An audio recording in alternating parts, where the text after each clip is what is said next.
Gonna change the world with my hockey stick. Gonna make a real difference. Feed the poor and heal the sick. Welcome back to the Puck Daddy Pod. Just me and Jared today. Chippy's, shall you say, sleeped over from being in New York for the Stadium Series. I'm sure we'll hear all about it. Yeah, he went real hard. Went too hard. Needs a mental health day.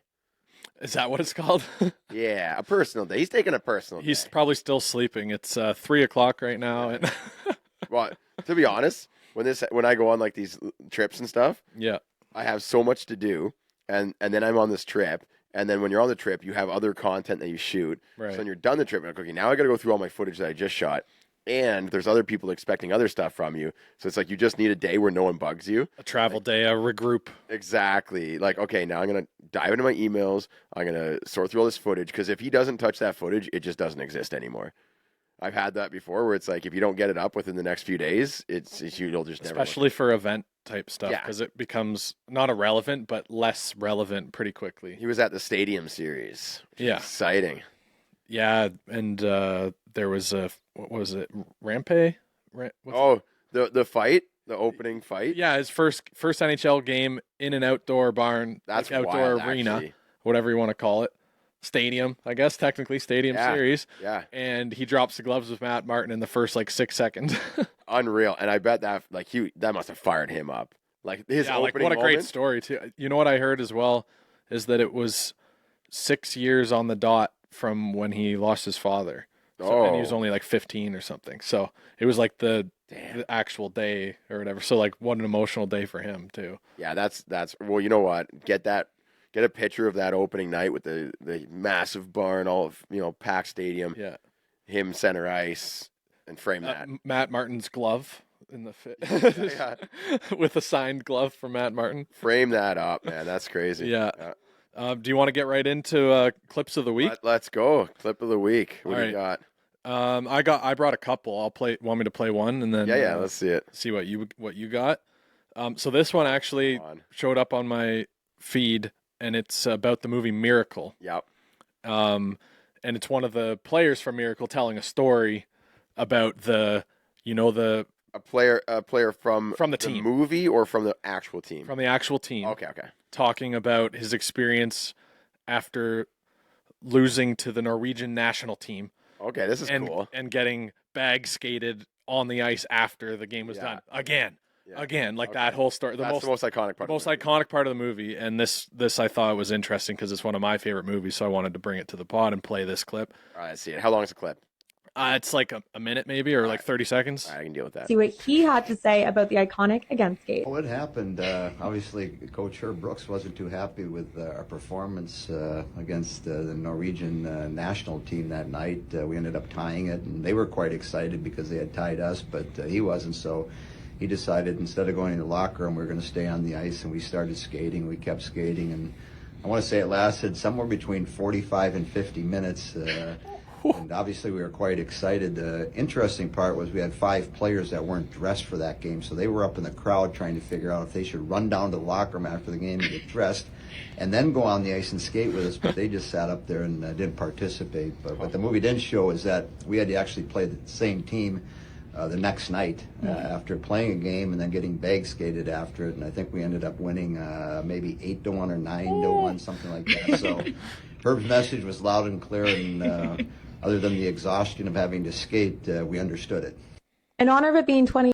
So I thought that there was a few interesting parts to that to me that the movie didn't showcase was the 5 players that didn't dress that night, on the fence of whether they should go down and join them because they're we don't want to be we got to be team players here, but what do we do? And for anyone who's not familiar, basically the scene is they lost a game or they tied. They tied, but to them they should have won. They should have won that game. Yeah.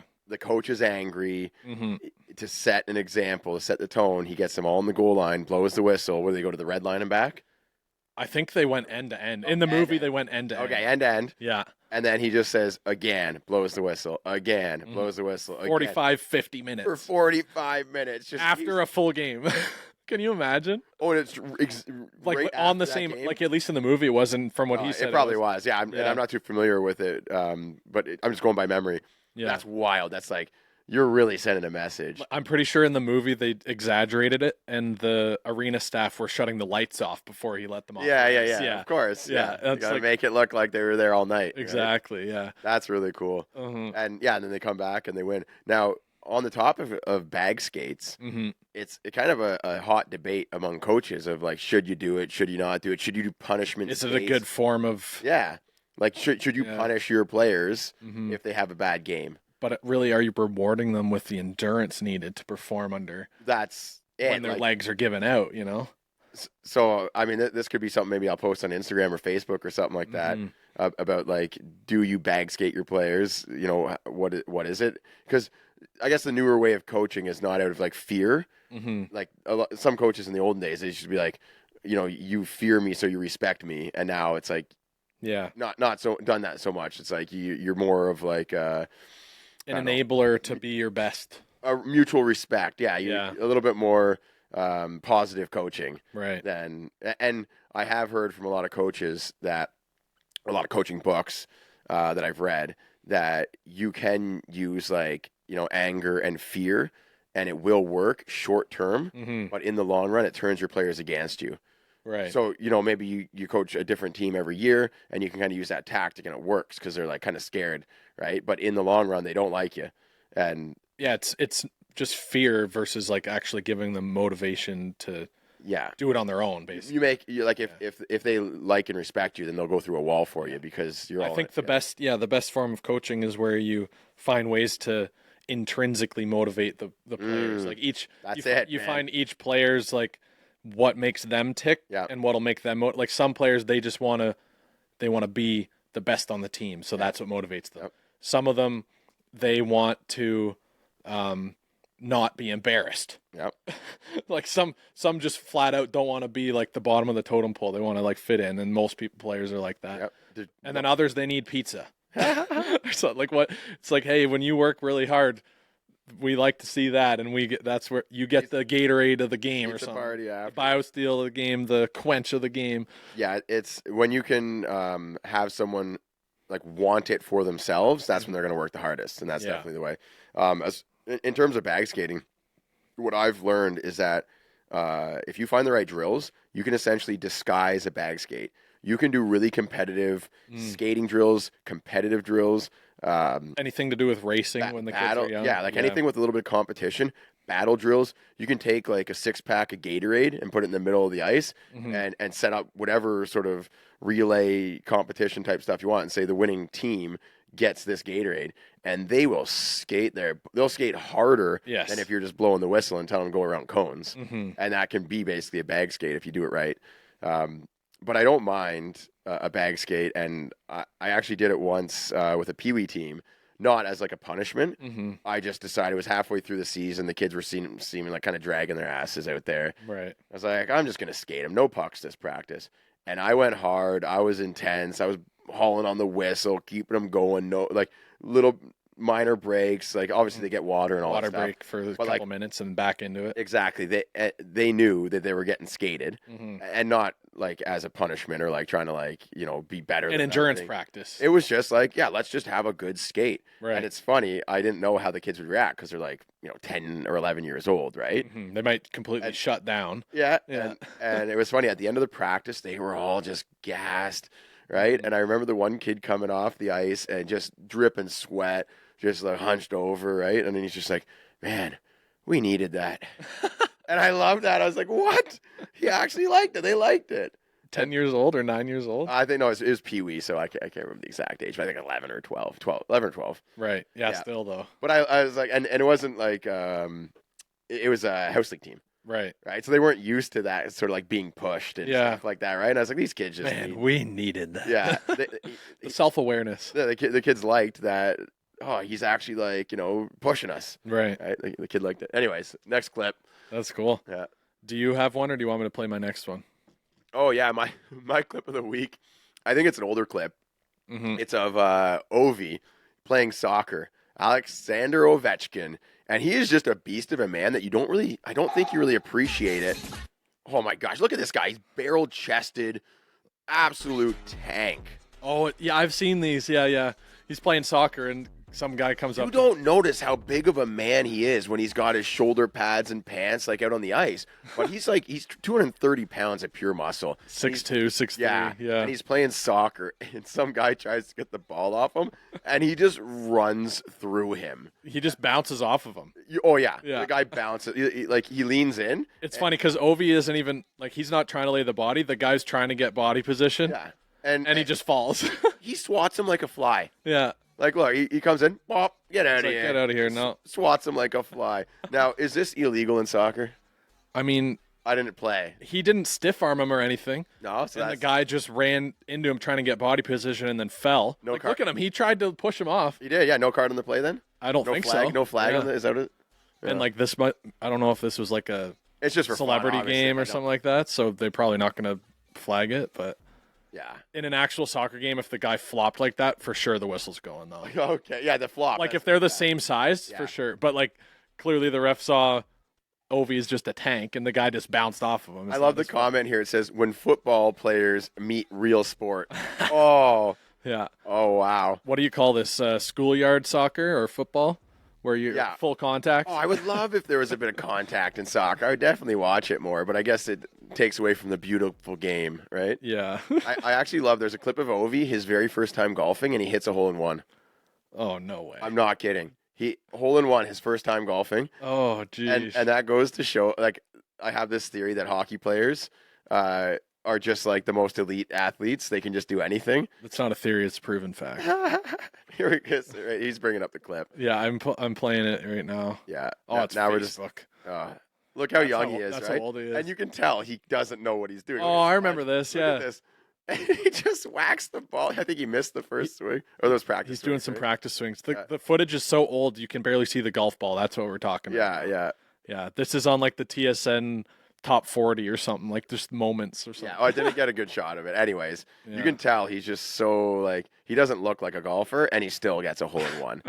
He's like, oh, that's easy. Hockey players are just natural born athletes. Yeah. Yeah. Anyways, that's my clip of the week. I think it was probably not recent, but it It's just like 4 or 5 years ago. yes, but it popped up on my feed. I just love that how Yeah. hockey players can just dominate any sport, Right. especially That's if you're great. 230 pounds of pure muscle. Yeah. Like, you know, that all those squats in the gym are paying off on the soccer field too. Yes, exactly. All right, my second clip that I brought was Bedard back in action. Oh, I love that. And you know what? I just got to throw in here. I just got to throw this in real quick. Mm-hmm. He was gone for what, 40 days? Yeah. Missed a bunch of games. Luckily, it was during the All-Star break, so could have missed more games. Oh, fair. That's a right, good because point. they had a week break. That's so a good point. Yeah. He did not lose his lead in the rookie scoring race. Yeah. He took like 10 games off. I don't know the exact amount. And no one caught up to him. Yeah. The next guy behind him, He's still 39 points, I think, and now he's up to 38, I think. Or I don't know, maybe 39. I think he's at 39 now. Okay. Yeah, after the game against Carolina. And that was last night. He played against Carolina, so Monday night probably. Oh, this is great. Yeah, so he's getting into it with the Canes goalie, Martin. I don't even know his last name. The Canes are having such injury trouble with their goaltending. Do you understand why he did what he did? Like, maybe we'll play the clip first and then get into that. Yeah, so this clip here has a couple things. So Okay. Bedard gets, I'll explain it, and then I'll show it okay. to you so you can kind of see for yourself. But basically, Bedard is going to the net. He tries to get a deflection on it, and he gets kind of pushed into the goalie. And as he's falling, his stick kind of comes through the goalie. And then the goalie, to me, looks like he kind of just flops and is trying to get a goalie interference penalty or something. Right.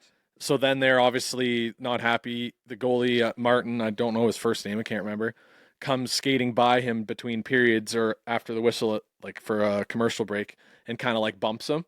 Okay. So then Bedard's like trying to whack him back. So they're kind of like a bit heated. Okay, so they had some beef, and it's Yeah. Spencer Martin. Spencer Martin, yes, that's who it is. And then Bedard scores and stares him down later on in the game. So Okay. I'll play one clip first. This clip needs to show the. Oh, I see there. There it is. A little bit push and shoving. Martin embellishing for sure. Yeah. Like it was nothing, really. Okay, the clip I saw didn't show the preamble to this. Oh yeah, okay. See, so Yes. Spencer Martin skating by Bedard, gives him a kind of whack. Then Bedard gives him a whack in the pads. Yeah. But the initial play here, he's going in the net, gets pushed down. Yeah. And Like, why is? Oh, he might have stepped on his own stick. No, yeah, basically it's just like he gets pushed on the goalie, and then Martin skates by him when they're changing ends. Gives him a little blocker whack. And then I'm surprised Bedard chopped him back. He did, yeah. He's obviously pretty heated. Okay, so that's what caused the beef. That's the cause. Okay. Then the clip that was going around everywhere, I had to find this clip because it wasn't even being shown everywhere. Then he scores and stares him down. Yeah, this is all I saw. I was like, that's kind of rude. Like, why do you got to stare at a goalie like that? And, of course, in typical Bedard fashion, he gets the pass on his right wing, and he, like, falls into the shot to shoot. I'm sure his eyes were closed, too. Yeah.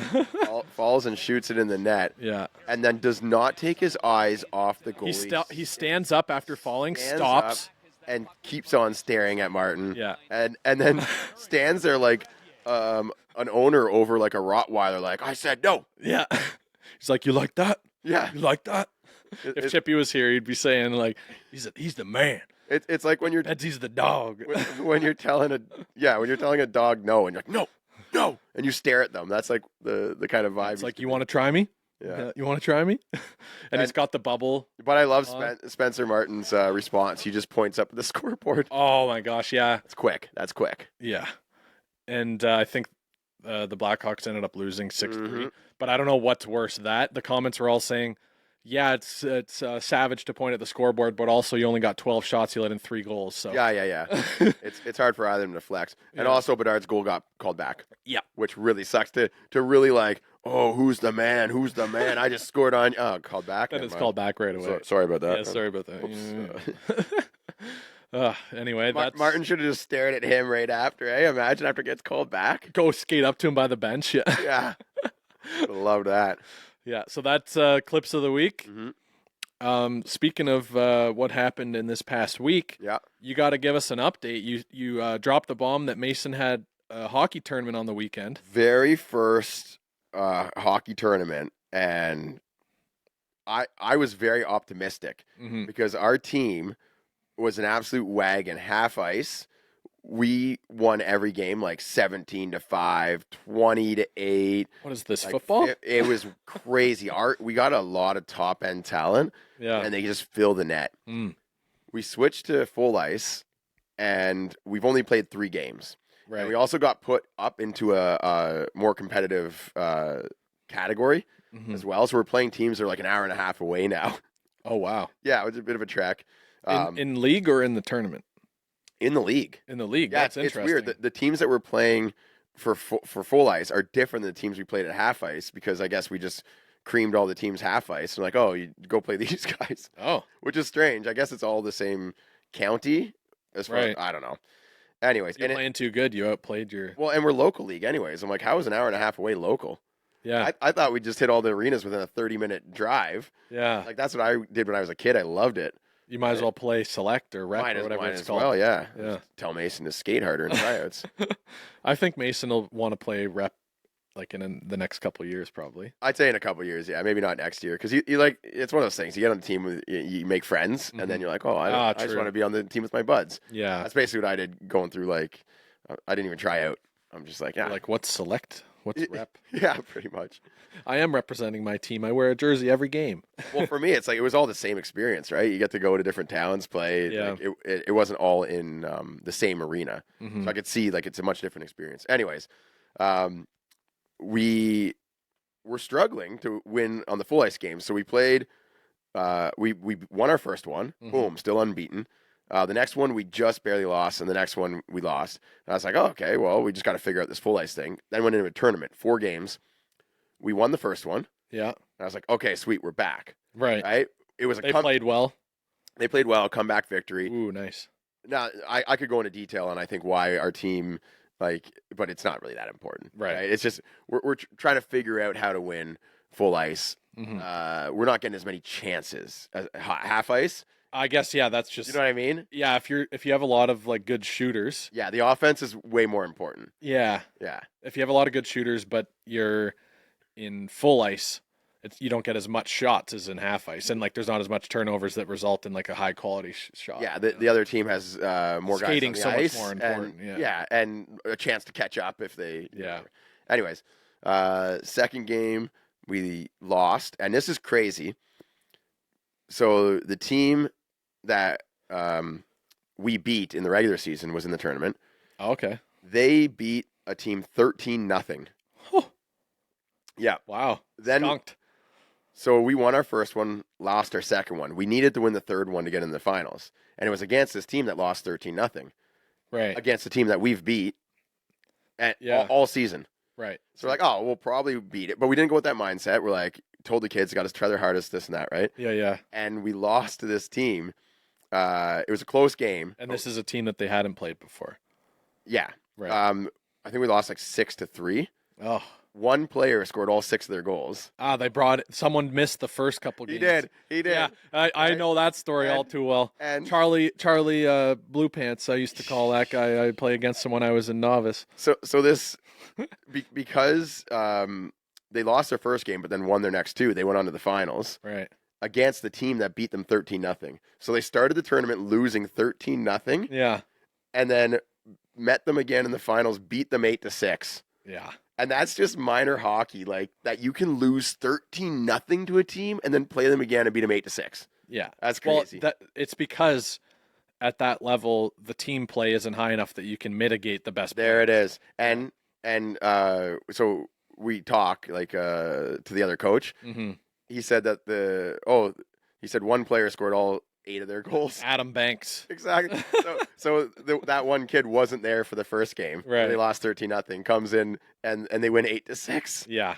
Even like I'm just going back, like this is bringing back memories from my minor hockey days. Yeah. Even when I was a bit older in Bantam, so like 14, 13? Bantam, yeah, it's like 14 years old, yeah. Yeah. We played against... Maybe 13, yeah. I think Yeah. minor midget and the major midget, and then minor Bantam is 13. Major Bantam 14, maybe? Yeah, I'm not sure. Yeah, I think 14, it's 2 years 14. for Bantam for sure. I just can't remember which 2 years it was. Yeah, I think it's 14. 13, 14.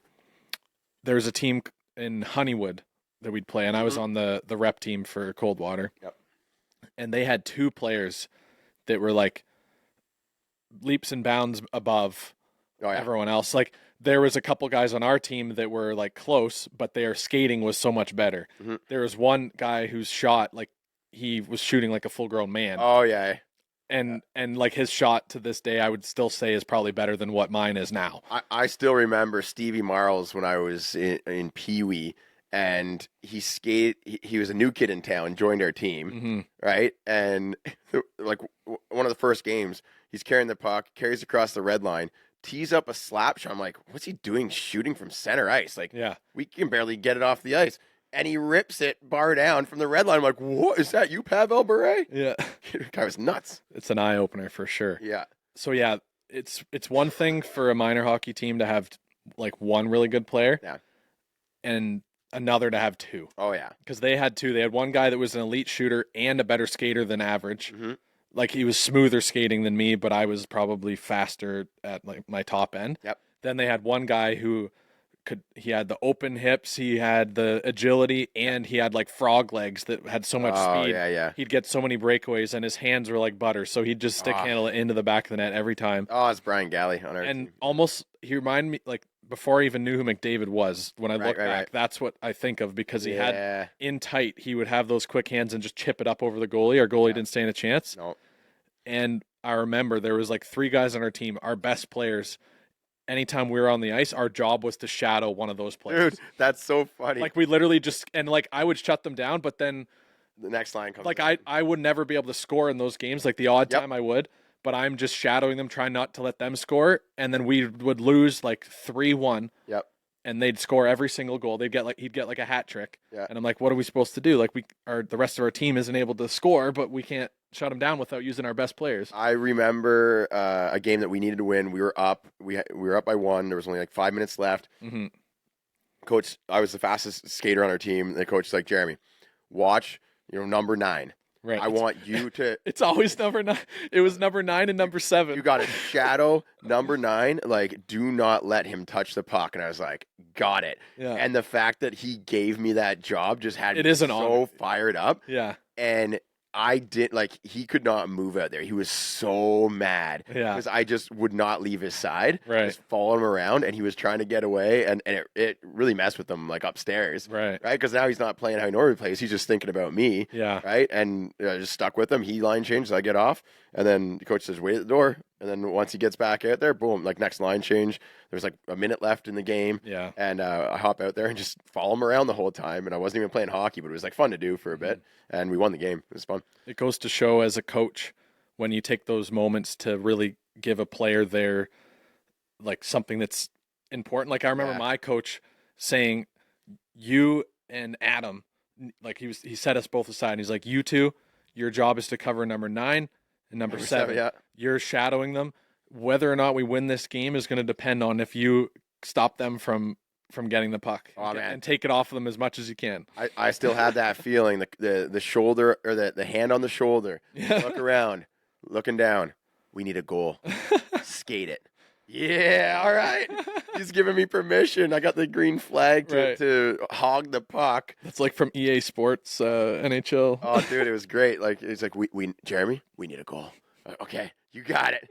And then if you deliver, you just feel like the hero. Yeah, a hero. Yeah, I did it for coach. Yeah, did it for coach, players coach. Chippy would say. Going back to this tournament though, it really is a kick in the nuts to spend so much time on team play. Yeah, we're working on systems and well, not like systems, but it's like we're trying to show basic positioning. Yes, yeah.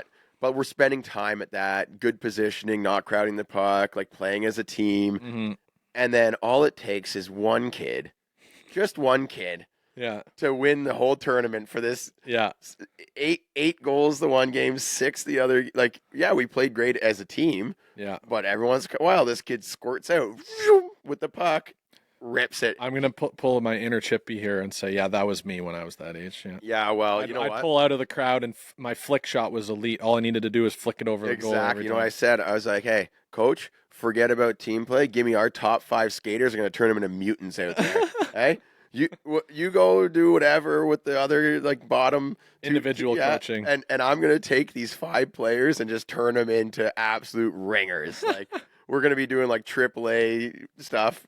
Because like when you're coaching 14 players and there's a skill difference between like the bottom and the top, right? You got to do a nice mix for the practice. Yes, yeah, right? Like skill development versus like team play and passing and all that stuff. I'm a huge skill guy. I love doing skill training. Yeah, right. It's tough to do for like 20 kids at a time, though. I mean, I could pull it off. That's basically how last year our team won the championship. Mm-hmm. And pretty much every practice, because they're like 8 years old. Mm-hmm. We don't need breakouts, especially in like local league. It's local league 8-year-olds, right? So I'm like, I'm just gonna make you guys really awesome skaters. Mm-hmm. You guys are gonna all be able to carry the puck, and we're gonna work on your shot. Yeah. And if they can do that, I saved my positioning for on the bench. Whenever I'm on the bench and it's a game, that's when I got the board out. I'm in their ear nonstop. And I'm like, okay, see where that player is? You need to be over here. And I'm kind of giving them like live feedback on how to play their positioning there. I didn't spend too much time at practice because I'm like, I need to teach these kids how to skate. And like in reality, when you're that old, you're not really paying attention to the position. Like practice is completely different than the game. Like they might do what you say in practice, but then in a game they don't necessarily translate. It doesn't click, man. Yeah, it doesn't click sometimes. But if they miss an opportunity to get a puck, and you tell them, "Hey, if you come here at this time to be in the right position, that's when you'll get the puck more." Yeah. Then all of a sudden it's like direct feedback. They might even do it in that game. Probably not, but might. It's yeah. Anyways, that was my strategy. Right. So anyway, they lost 6-3 in the semifinal. Is that what happened? Yeah, we didn't win the tournament. We'll just say that. Did Mason play good? Oh yeah, the kids all played great, and they all had fun, even though we lost. They enjoyed themselves. There was some tears. Oh, like kids are upset, and like I loved it. Give me that emotion. That means you care. Yeah. Right? And that makes great coaching moments. This sucks. It hurts. Remember this feeling. Exactly. Yeah. You know what sucks? When you don't know how to skate backwards and a kid blows by you and then roofs it. Now imagine you drove to Buffalo to go to this tournament and you lose. Right? It's like we got more tournaments coming up. We got the championships coming up. Mm-hmm. Let's use this as fuel. So in practice, we're ultra focused and we're doing our best. So we're prepared for the next one. I love it. Yeah. That's great. All right, let's move on to the next topic here. We already covered Bedard leading the rookie scoring race still, even after missing however many, 2 weeks or 3 weeks, which is, I mean, not really that surprising, but it could have easily been, like, he could have fell back and been behind the whole time if he didn't come back a little bit earlier than expected, and if someone else on the list got hot. So you never know. Also, that what happened in the past week, Jack Hughes, a couple spicy quotes here. One being kind of at his own goaltending. Yeah. And the other being against Victor Arvidsson on the LA Kings. Let's start with the goaltending one. He basically says, like, I'm paraphrasing, but he says after they won a game, he says, when you get the saves, it's a lot easier to win. Yeah. So he's taking a stab saying that their goaltending's been subpar and that's why they've been losing. Do you think he meant to say that, or he was trying to compliment his goalie and it came out wrong? I think it was a backhanded compliment. Oh. You know, like, he's been frustrated with the goaltending. Okay. And it just slipped out when he's like, yeah, when you get the saves, like, it's a lot easier to win. You know, like, it's just like an honest kind of thing that slipped out, and that's how he's genuinely feeling. I wondered if you meant to say it a different way, like, oh, like, the goalie made a lot of great saves. It makes it so easy to win when, you know, we have that great goaltending. You know what I mean? That sounds like a compliment. He's talking about that game and not like the 5 before it type of thing. But right. Yeah. But when you say it, like, when you get the saves, yeah, that's kind of implying there's a bit of history there, feelings. Yeah. Well, but you could be right, though. Like, he did say, like, yeah, he made a lot of great saves. Whatever, tonight. call it how you see it. He's competitive. He wants to win. He needs the whole team to be firing and doing their job, right? Yeah, I think if we're doing sty or no sty, he's all sty this week. He knows that he's a top. Oh, player. we don't have. I'm not here for the sty or no sty. Yeah, no, we're doing it. Chippy's gonna come in and we're gonna do that for the Puck Daddy show. Okay, so the next quote I think is great. What do you think about it? Let's lay it out for me first. Yeah, basically, he's getting into it near the bench with Victor Arvidsson. They're kind of laying the body, throwing some hands. They get, I think, coincidental roughing penalties. They're both going to the box. Didn't Arvidsson do something stupid?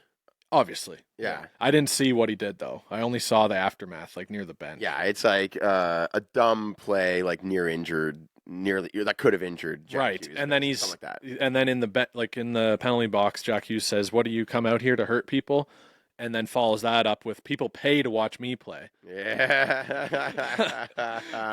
and people in the comments were saying, like, there's obviously two sides to everything, right? And some of the people in the comments were saying, yeah, the least attended barn in come on, aside from Arizona or something. I'm like, but still, the only people paying to go watch those games when they're losing is to see Jack Hughes. He's calling him out, and that's a personal, like, don't, like, stay in your lane. Yeah, essentially, like, I'm here to play hockey, and you're here to try to injure people. So go injure the other people who are also here to try to injure people, right? Don't come after me. Yeah. I'm trying to play hockey. People pay to watch me play, man. Don't waste their money. Exactly. People are paying to watch me play. He's just thinking for the fans, you know? Like, sure, like, no, he's not immune. It's not like, oh, don't hit me. Yeah. Don't do something stupid. Mm-hmm. Like, if Jack Hughes gets injured, you know, he's out some coin. Yeah. And he's trying to earn a paycheck there. Yeah. Like, he's trying to make millions of dollars. They're also fighting. I think they're both,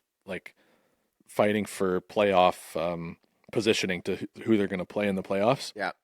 The Kings have been, like, playing, like, not very good lately. Yeah. And have been on the verge of not being in the playoffs, but basically there's like 4 or 5 teams in the West that are just monsters, and then the rest are all kind of mid. So they've like not been winning games, but they're still in a playoff spot. Right. Okay. And same kind of with New Jersey. They haven't been playing that great, but they're still like in the running. Bit of a logjam there. So what do you think of the quote? Is it sty or no sty?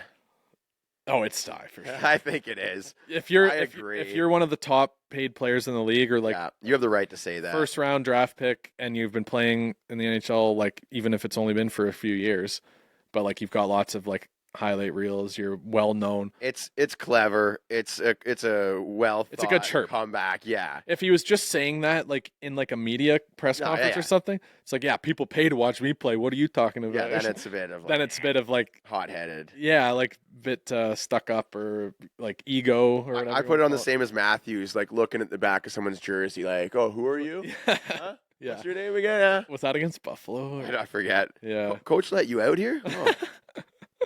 Yeah. This is your one shift of the game, or what was it? Someone was going after Darnell Nurse. He's like, "You're the worst Oh my gosh. $12 million player I've ever seen. How did you get that contract? Oh man, they go deep there. Yeah. Yeah. We should do it'd be hard to curate. We'd have to take time, but we should do a draft of the best chirps Oh. of all time. But there are some that are funny where it's like, go cut your hair. Where it's like, it's not even that good, but. But under context, it could be pretty funny. You know, like it's all dependent on people's sense of humor, right? It's funny, the ones that catch you off guard. Like I don't know who said it. I think it was Drew Doughty or something. And he's like, do you wear the biggest shin pads in the league? And then the guy's just like now self-conscious all of a sudden about his shin pads. Next game, he's wearing smaller shin pads. Yeah. Ooh, are my shin pads too big? It's funny you say that because my cold water team, the guys were all like flipping out over how big my shin pads are. I'm like, guys, I've worn these shin pads since I was 16. Like, have you not noticed before? Like, they're not that big. They're bigger than the kids' ones you guys are wearing, but I got big calves, okay? Yeah, No. exactly. Got the biggest legs in the league. Yeah. Yeah, the best chirps are the ones where it catches them off guard. They just don't know what to say. Like, was milk 20% off today? And they're just like, wait, what is he trying to say? Think about it for the next 10 minutes. Yeah, exactly. In other news, the PWHL Toronto hosted. Do you know who they played?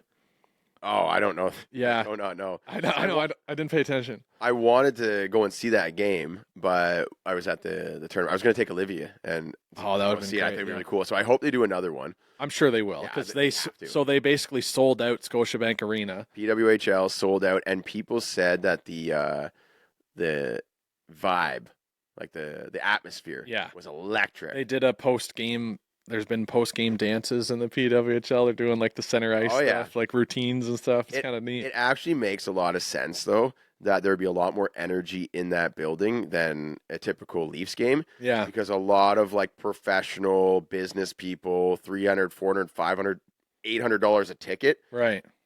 Right.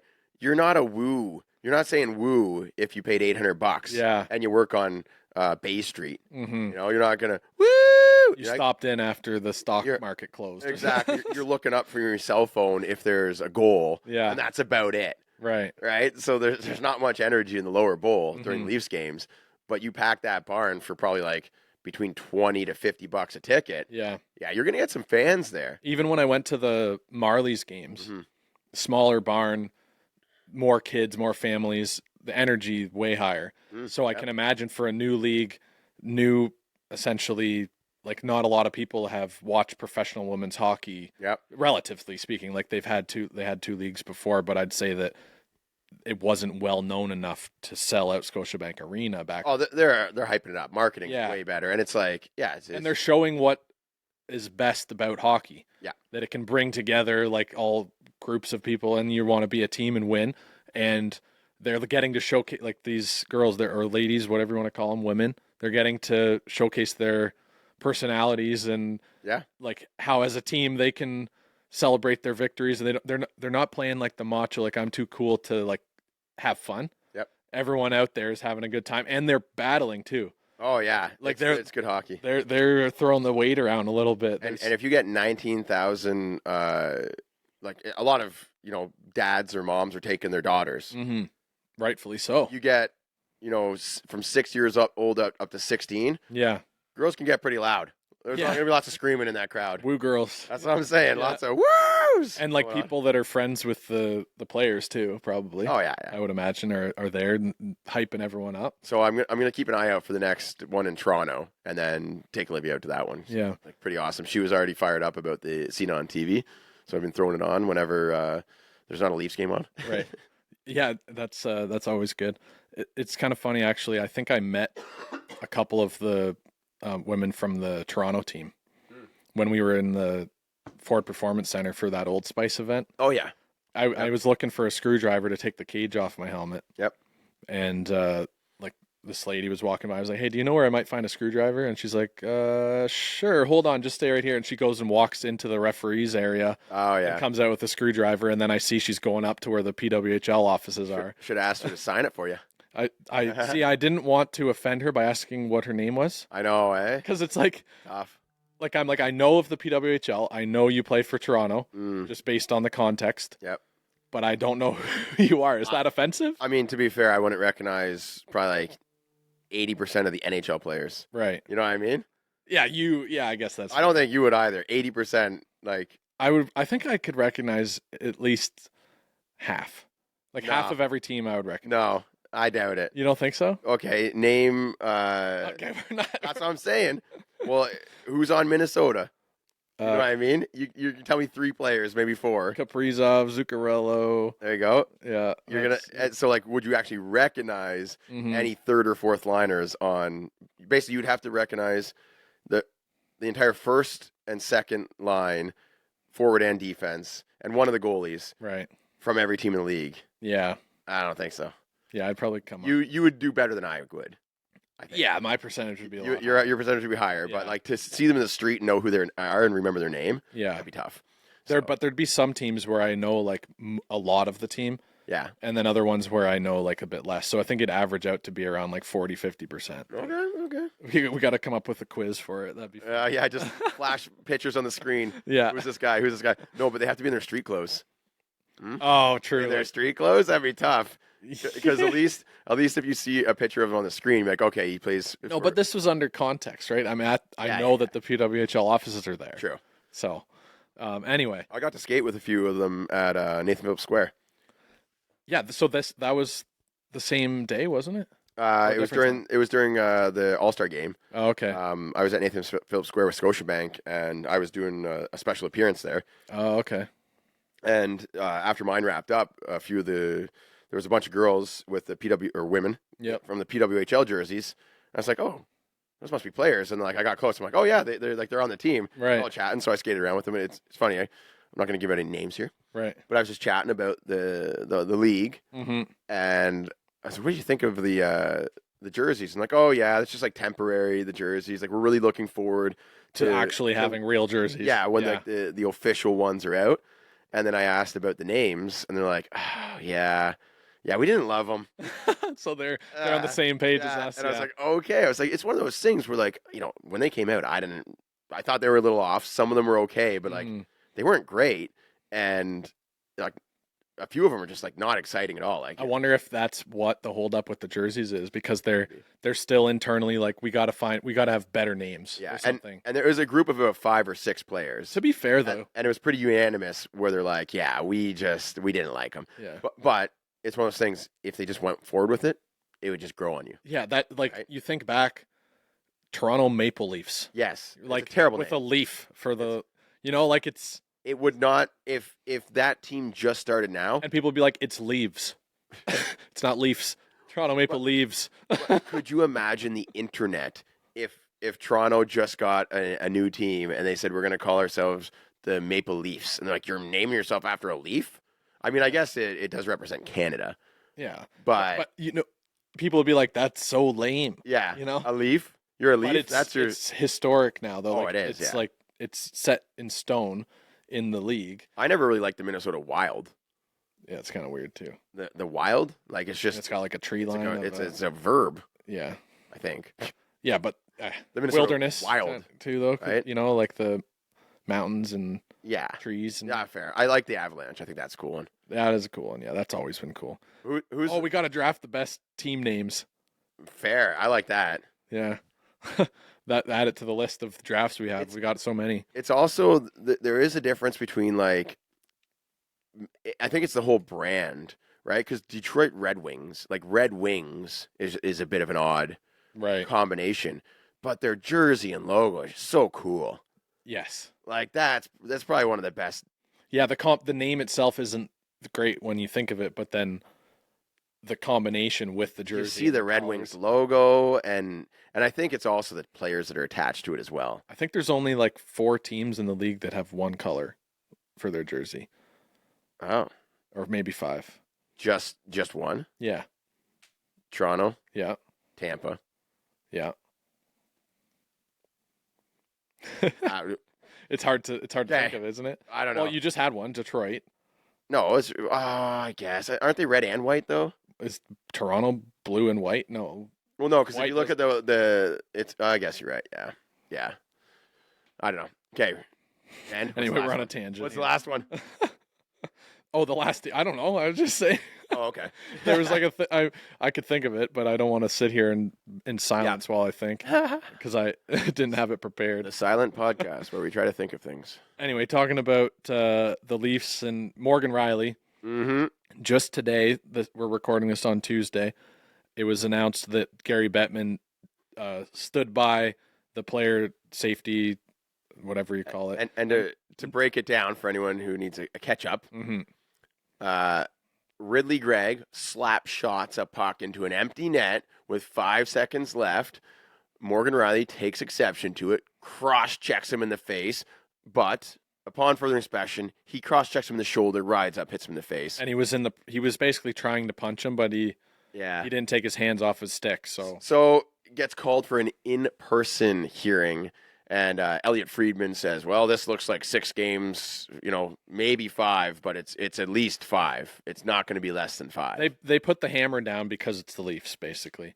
They're like, it's an in-person hearing, but okay, we'll only do 5, though. It is we'll give you 1. It is kind of funny because I don't get into like the nitty-gritty of all this stuff, but it's like there's different levels of hearings, and if it's in person, it's more serious than if it's not in person. Well, yeah, if they give you an in-person, then basically that's enabling them to give you more than 5. You're getting called into the principal's office. Yeah. Hey? You didn't get a speeding ticket. You got to go to court. No, You didn't just get sent to the hall. Yeah. Yeah, you didn't get sent to the hall. No, you got to go see the principal. Yeah. It's a big deal. So he got given 5 games, which was like some people were saying like it should only be 3 or 4. Like realistically, if it was anywhere else and it wasn't blown up so much, I would say that's what it would have ended up being, like in the 2 to 4 range. But since it's the Leafs and since the league doesn't want to look like they're favoriting them, they're like, we're giving you an in-person hearing. Everyone's like, okay, it's going to be at least 5 games, probably 6 or 7. Here's the best part about the internet is that you just hop on Twitter and people are posting every single cross-check to the face and how many suspensions that guy got. Yeah. And there's some real bad ones. The precedent, yeah. Oh, to see some of them, and like this got nothing. This got 1 game. This got 2 games. Like, oh, geez, this is a tough look.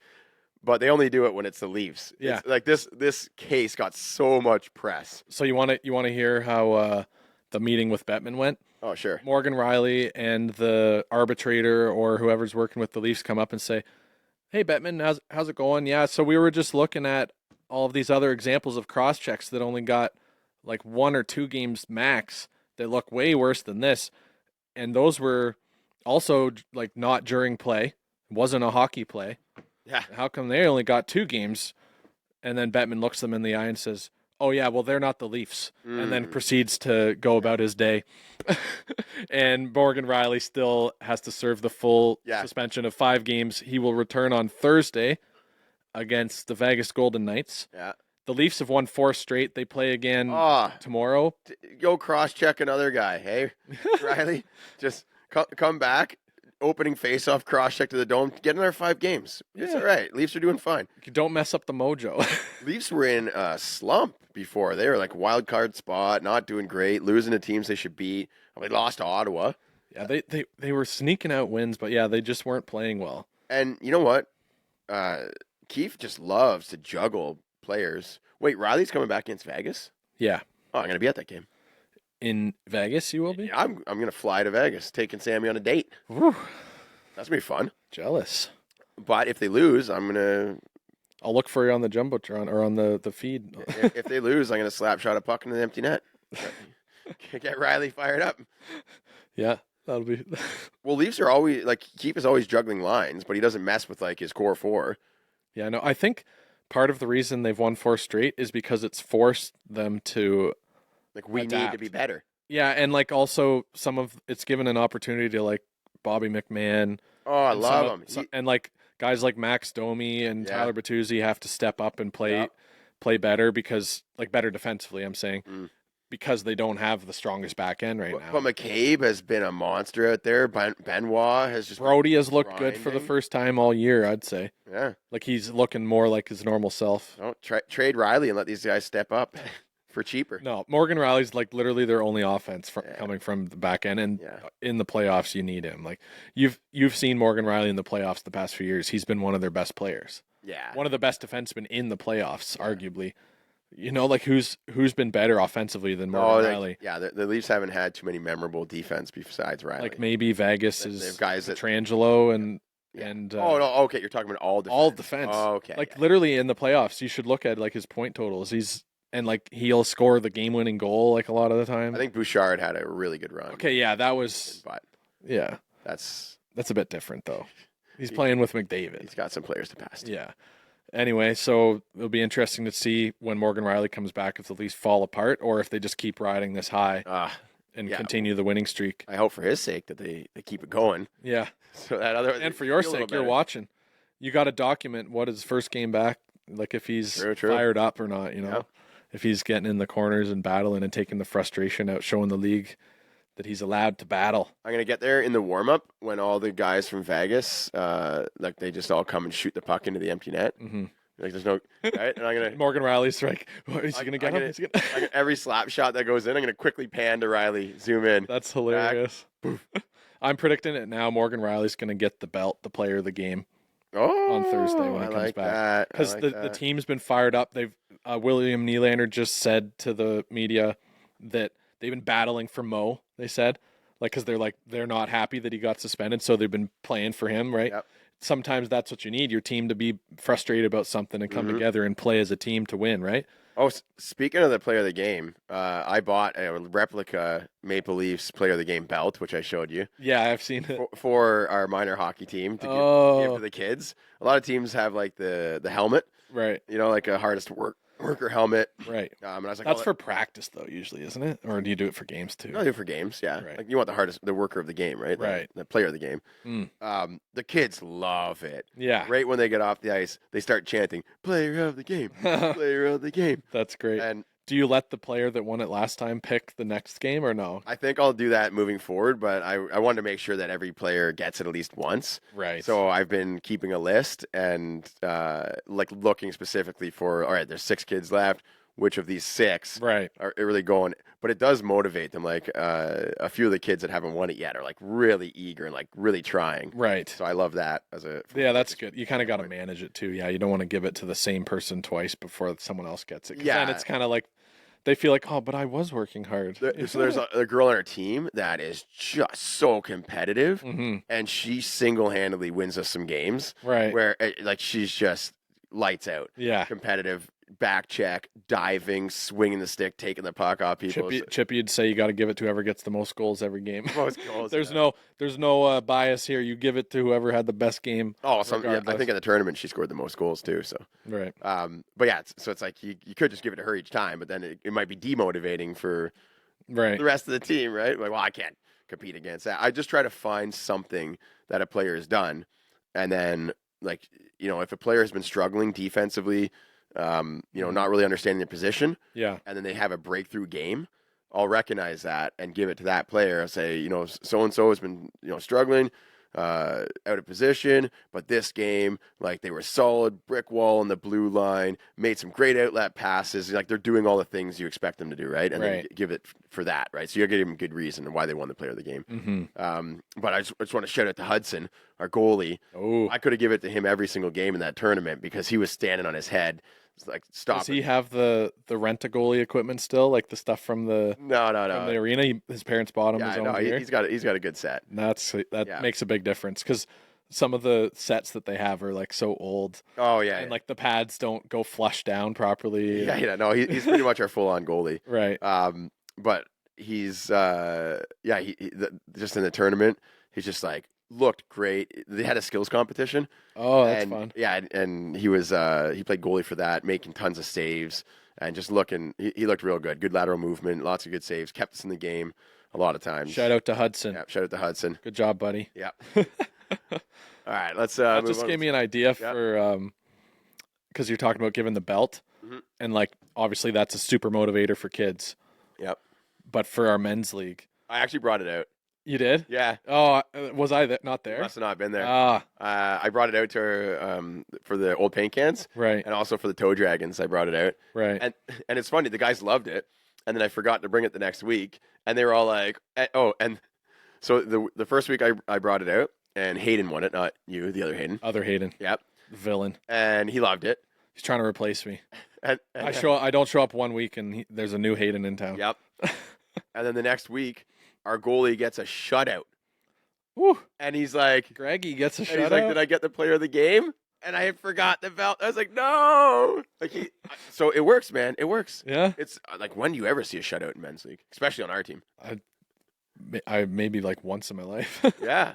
Yeah. Yeah. So yeah, he got the shutout and he wanted the player of the game. I forgot the belt at home. Wow, you let him down. He's Yeah. not going to show up next game. It's because I'm always like leaving, like in a rush. Like, Right. oh shoot, I gotta go. Yeah, that's men's league, so that's yeah. fair. You got to leave it with the last person that won it. Leave it up to them to bring it for the next one. Well, no, because then my kids would never win it. Oh, you only have one. I only have one. Yeah. Right, you don't have a replica. You don't have like 3 Stanley Cups rotating in different No, leagues. no. Yeah. No, but my idea for men's league was basically, I mean, it's not really the same thing, but I don't know why I thought of it, but it's kind of fun. You know, the money on the board. Mhm.